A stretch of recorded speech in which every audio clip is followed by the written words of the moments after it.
Quero saudar os irmãos com a graça e a paz do Senhor Jesus. Quero agradecer, em primeiro lugar, a Deus, pela oportunidade de estar com vocês, ao reverendo Arnaldo pelo convite de estar aqui, nesta manhã, para trazer uma reflexão para a igreja. E trago também um abraço fraternal da Igreja Presbiteriana de Tegipió e da Secretaria Nacional da Pessoa Idosa da IPB. Queridos, sempre é bom quando a gente pode conversar, discutir a respeito das coisas de Deus. E nesta manhã nós queremos ter esse tempo para fazer uma reflexão dentro deste momento que nós estamos vivendo, de clima do ano novo. Estamos no segundo domingo só, ainda estamos arrumando a casa, talvez estejamos desarmando, as árvores de Natal, as luzes, etc. Então, o clima ainda está para vivenciar essa novidade que é o ano de 2022. Vou ler um texto aqui em Filipenses, capítulo 3, verso 13 e 14. A versão que eu vou ler diz assim: Irmãos, quanto a mim, não julgo que o haja alcançado, mas uma coisa faço, e é que, esquecendo-me das coisas que atrás ficam, e avançando para que estão diante de mim, prossigo para o alvo, pelo prêmio da soberana vocação de Deus em Cristo Jesus. Que Deus aplique em nosso coração a porção da sua palavra lida nesta manhã. No último culto do ano, lá na igreja de Tegipió, eu fiz o sermão dizendo que o ano de 2021 foi um ano nota 10, com todas aquelas pandemias, com aquelas coisas todas. Por que nota 10? Porque Deus havia nos preservado com relação à doença, nos tinha nos mantido vivos, e ali estava para agradecer a Deus por todas as bênçãos que foram dispensadas aos seus filhos durante o ano de 21, apesar dos pesares. E dentro dessa perspectiva, eu quero trabalhar com os irmãos para dizer que esqueça as coisas que ficam para trás, como está aqui no texto. O tempo, a gente não consegue medir o tempo a não ser da forma cronológica, com relógio. Embora a gente saiba que o tempo de Deus é outro. Mas o tempo é algo que passa com rapidez. Dizem aí os historiadores que o ano de 2021 foi o ano mais curto da história da humanidade. Teve 12 dias a menos. E aí eles calculam lá, como calcula a distância da Terra para o Sol, para a galáxia tal. A gente acredita para os cientistas não ficarem com raiva da gente, não é isso? Mas aí o que é que acontece? Entendendo esse tempo que ficou curto demais e pensando sobre a rapidez, eu costumo dizer, puxa, eu durmo no outro dia, quando me acordo já é outro dia, passa de uma rapidez enorme. E quando a gente passa, parece, dos 50 anos, a rapidez do tempo é coisa interessante. Quando a gente é adolescente, não, demora. Como demora? Como demorou para que eu completasse 18 anos, para ter a maioridade?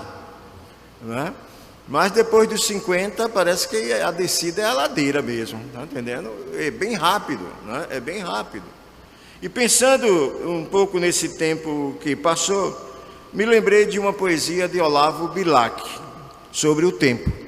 Eu não sou declamador de poesia, então vou ler aqui para os irmãos.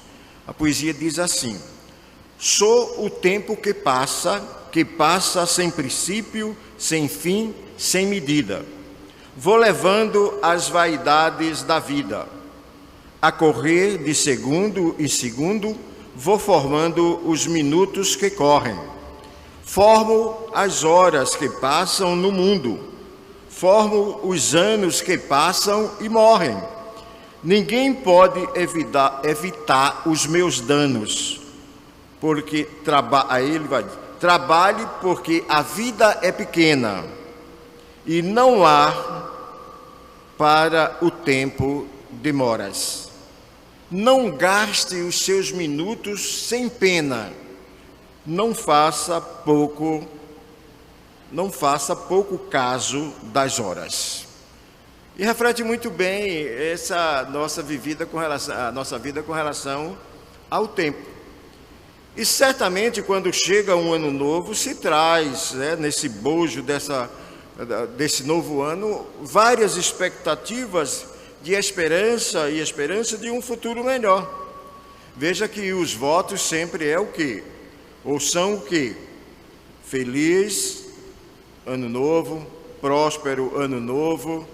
Por quê? Porque todos nós queremos um ano melhor. Quem não deseja que 2002 seja um ano melhor do que 2021? Claro, todo mundo deseja. Então, esse momento inicial do ano, geralmente nós usamos para refletir sobre a nossa vida, sobre os nossos planos, sobre os nossos desejos. Fazemos até promessas, né? Brinca-se muito, né? A partir do próximo ano eu vou fazer um regime. Eu nem digo mais isso, tá entendendo? Porque essa promessa eu não consigo cumprir, não é? Então, mas muita gente diz, eu vou fazer o regime, eu vou para a academia, eu vou para isso, eu vou para aquilo. Então, há muitas promessas de mudanças de vida. E na igreja também. Muitas vezes a gente vai encontrar alguns crentes dizendo assim, esse ano eu vou ser um dizimista fiel, esse ano eu vou participar da escola dominical, esse ano não vou faltar um culto, etc. Sempre há essas promessas. Mas são promessas de vida, né? Promessas de vida. E a melhor coisa que a gente faz é esquecer as coisas que prometemos quando começa o novo ano, né? Nesse balanço, né? Geralmente, quando eu estava pastor efetivo da Igreja da Boa Vista, e lá fazia-se muito casamento, eu dizia para o casal de noiva assim, olha, a partir de hoje esqueça todas as promessas de namoro e noivado, porque a vida é outra, a partir de agora. Então, se ele prometia para você e levar você todo dia para jantar num restaurante, esqueça isso, certo? Porque a construção agora não é mais individual, é uma construção coletiva, né?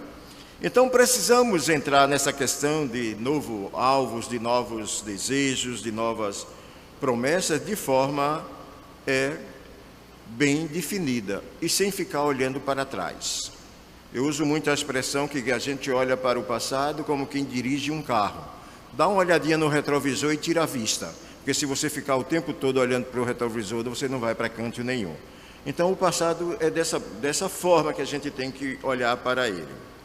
Agora, se eu tenho desejo, se eu faço promessas, se eu faço projetos para o ano novo e quero que tudo isso seja colocado, classificado como vitórias, certo? Para que isso aconteça, eu tenho que colocar isso em prática. Não é o mero desejo. Eu desejo de perder, sei lá, no meu caso aqui, 40 quilos no ano de 2022. Mas se eu não colocar em prática, eu vou aumentar. Não é? Eu vou aumentar, certo?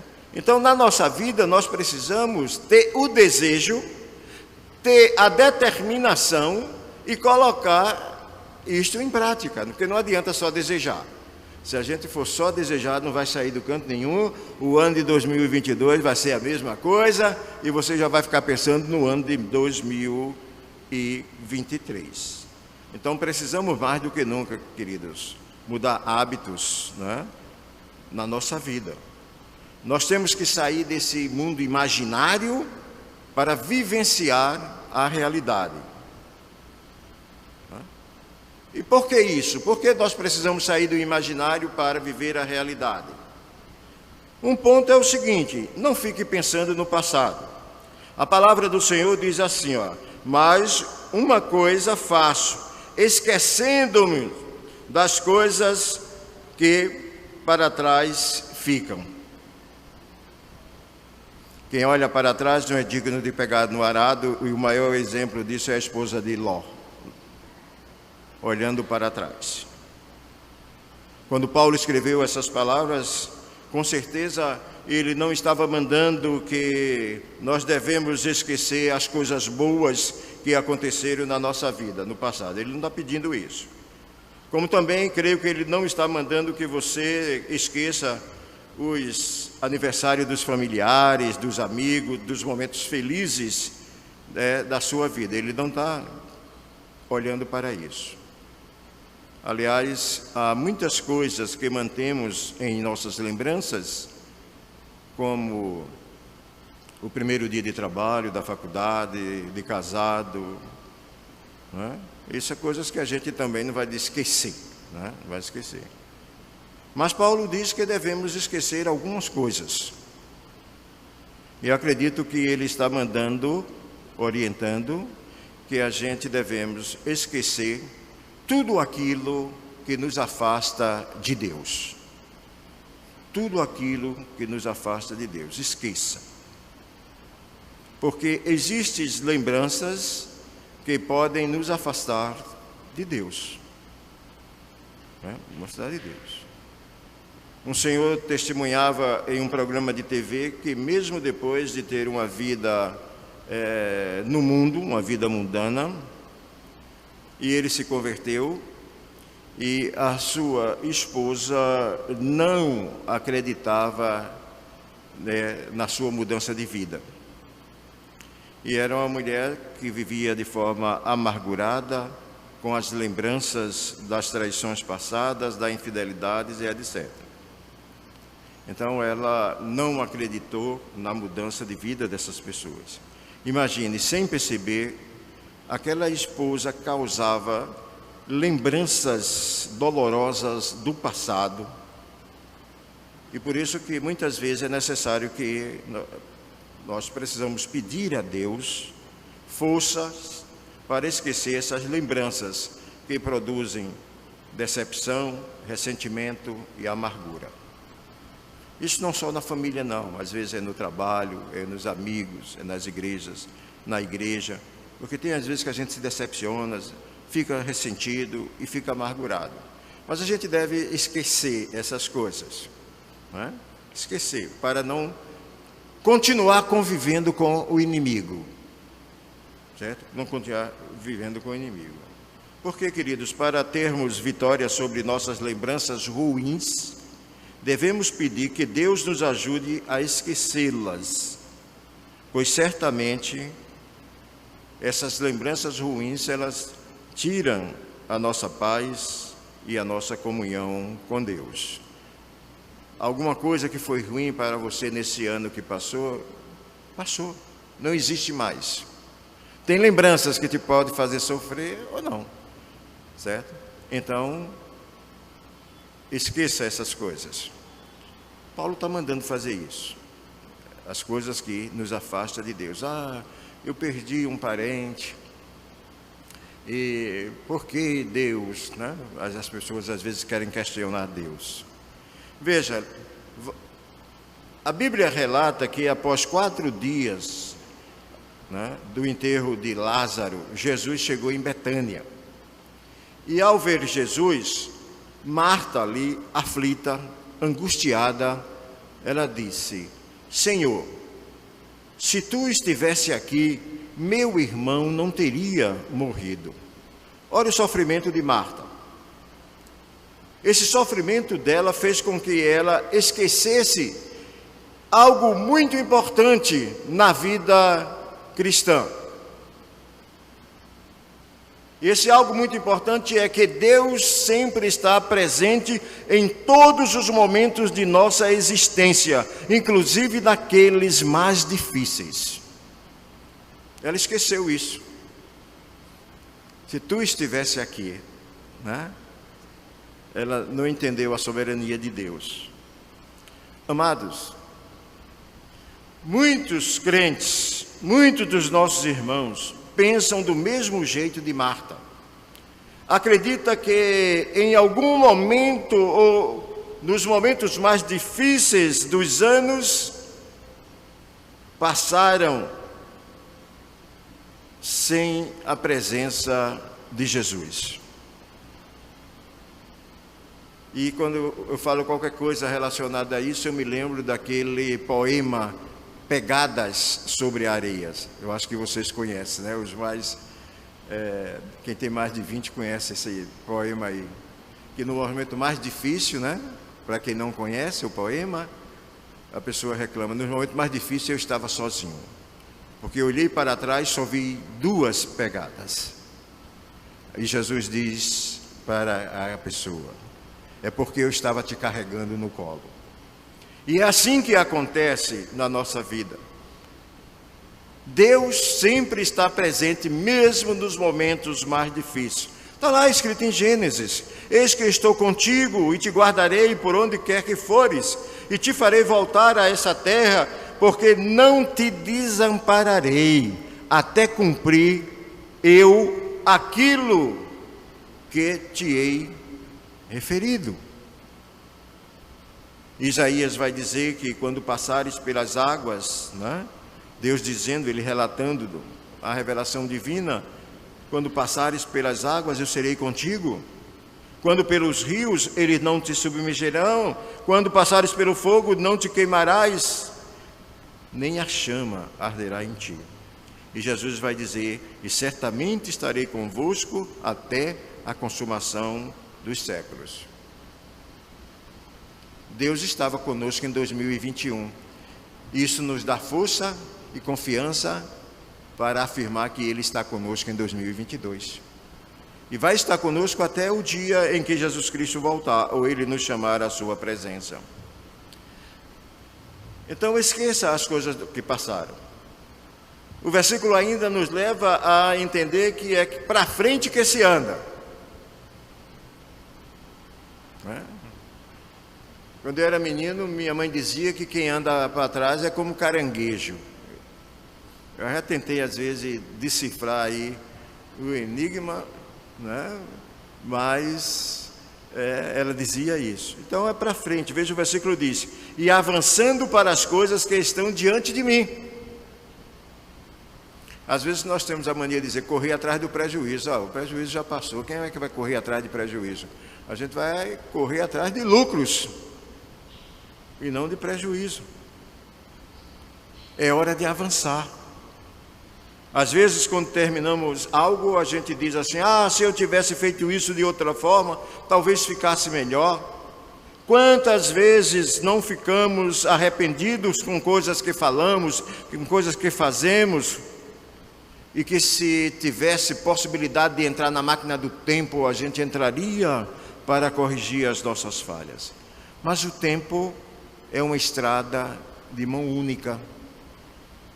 Você não pode entrar na contramão do tempo, porque ela só tem uma mão para frente.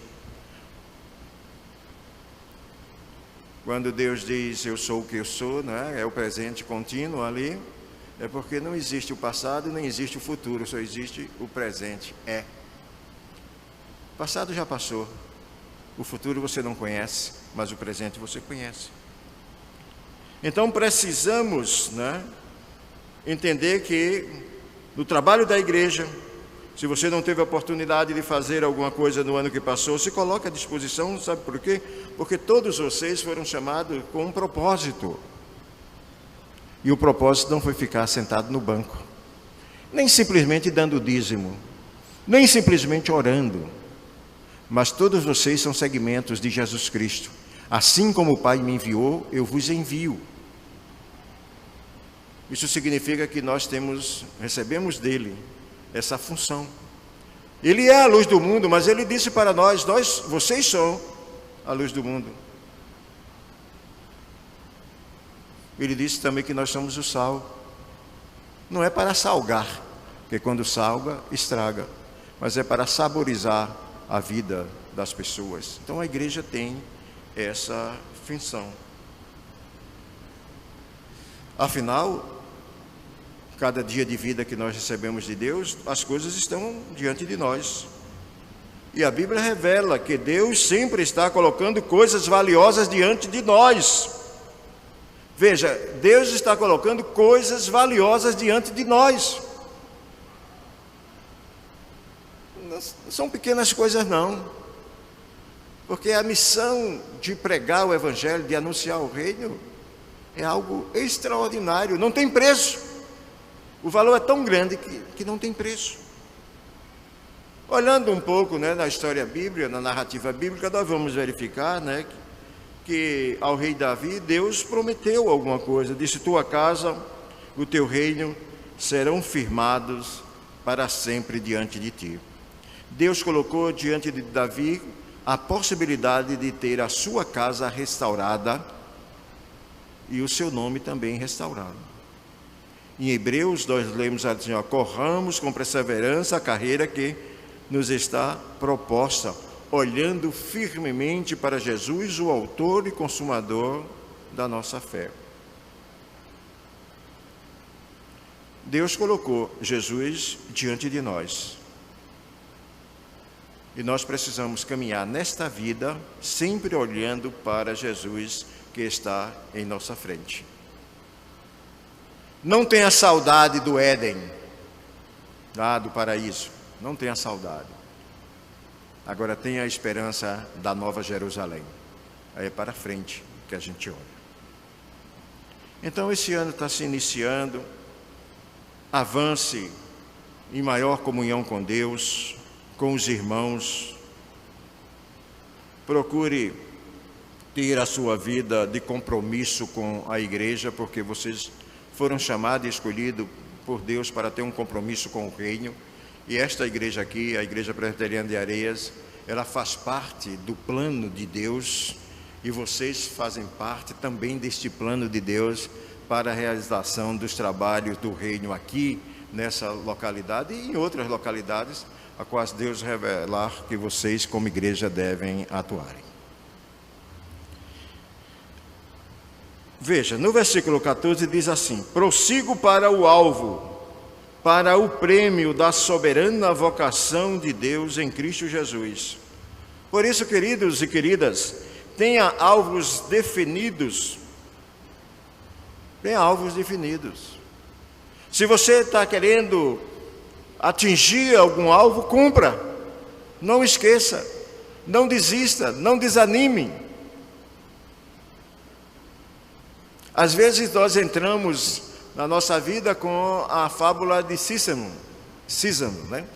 Aquele que começou um trabalho, segundo a fábula e a lenda, a mitologia grega, e ele ia levando uma pedra para botar no monte. Quando chegava no meio do caminho, ele perdia as forças, descia. Aí ele começava novamente levando a pedra. E assim, segundo a fábula, ele viveu eternamente, não cumprindo aquilo que desejava fazer.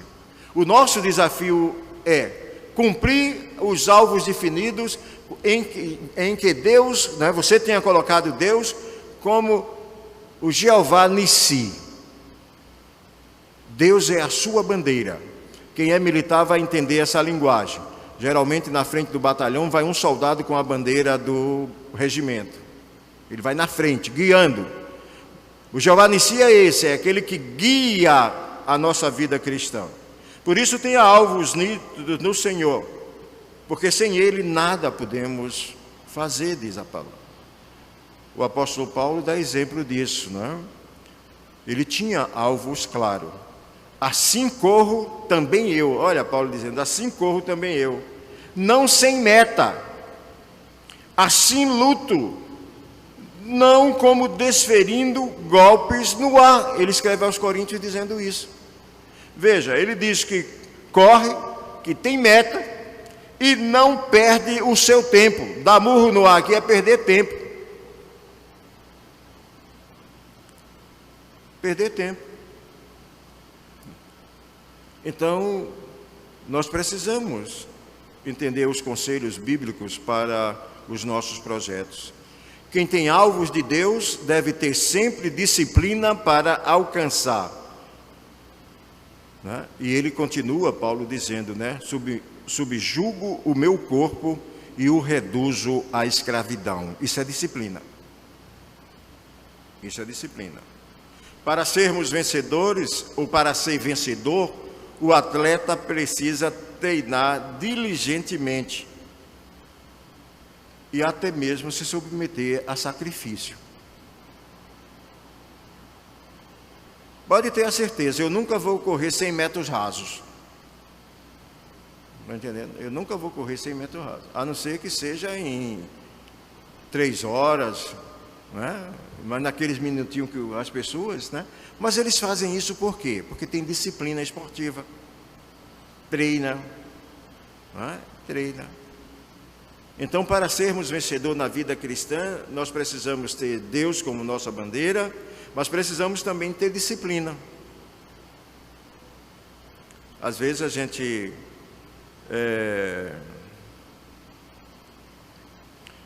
estranhamos algumas posições, né? Eu estava assistindo um filme sobre a guerra lá nos Estados Unidos e tinha a igreja, e quando terminou o culto aparece a igreja fechada e a porta abrindo e o pessoal saindo. Aí minha esposa disse: e a porta é fechada? Eu disse: é, porque no passado era assim. Em Genebra, Calvino, quando dava 7 horas, colocando o horário nosso, tá? De igreja, era o horário, o culto começava às 7 horas, por exemplo, ele fechava a porta da igreja. Quem chegasse depois de 7 horas não entrava mais. Então o filme estava refletindo essa época, né? Não a época lá passada, mas o costume daquela época. Então às vezes exige sacrifício, horário, é uma série de coisas. Uma vez eu fui convidado com um grupo a jantar na casa de um pastor lá em Londres, e ele disse: olha, vocês cheguem lá às 7 horas da noite. Nós chegamos 15 para as 7, estava 4 graus, 4 graus negativo não, 4 graus. Ele deu um tchauzinho para a gente, mas não mandou entrar na casa dele, só mandou entrar às 7 horas. E eu fiquei assim, o pessoal disse: não, é porque o inglês é assim, a disciplina dele é desse jeito. Ele convidou de 7, então não chegue 6h30, chega às 7. Isso é disciplina. Então nós precisamos disciplinar a nossa vida com os trabalhos da igreja também. Certo? Na corrida da vida é importante saber o que nós desejamos e aonde desejamos chegar e lutar para alcançar o alvo estabelecido. Porque só assim, neste novo ano, será um ano de vitória. Por isso, queridos irmãos e irmãs, definam. Chegue para o pastor da igreja e converse com o pastor da igreja, com os presbíteros que representam vocês, e diga: olha, eu quero trabalhar esse ano nessa área da igreja. E com certeza vocês receberão o apoio do pastor e do conselho para fazer esse trabalho. Não seja apenas meros ouvintes da palavra. Você não foi chamado para ser meramente um ouvinte. Vocês foram chamados para dar seguimento à obra do Senhor Jesus Cristo. Tem que ter essa consciência. Essa consciência de ser seguimento de Cristo é muito mais forte do que ser discípulo. Os discípulos às vezes abandonam. O seguimento é continuidade. Se eu chegar para vocês agora, eu não tenho um Pix não, tá? Olha, meu Pix é isso aí, cada um coloque lá R$10 para mim. Talvez 1 ou 2 faça isso. Agora, com certeza, se eu chegar para minha filha, para minha esposa, para minha neta e dizer: coloca R$10 na minha conta, elas vão colocar. Por quê? Porque são segmentos. E nós precisamos disso. Compreender, ter a consciência que somos segmentos de Cristo. Nós não somos segmento dos pastores, dos conselhos, da instituição igreja, somos segmento de Cristo. E nós fazemos isso na agência que Cristo colocou para que a gente trabalhe. E Deus colocou você nessa agência aqui do reino, que é a Igreja Presbiteriana de Areias. Por isso que vocês têm que fazer isso. Dar o seu trabalho, dar o seu máximo, ter o seu alvo. Defina o seu alvo, chegue para o conselho, para o pastor e diga: eu quero trabalhar nesta área. Porque não adianta, né, o pastor querer adivinhar qual é a área que você quer trabalhar. Também não adianta ele colocar você para visitar presídios, se você não gosta de visitar presídio. Então chegue e se abre.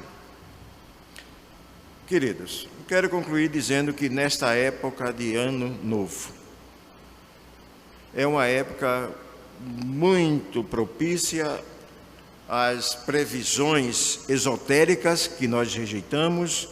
As previsões, a gente viu muito isso, né, na televisão, no último dia, essas coisas. E isso acontece porque o mundo sem Jesus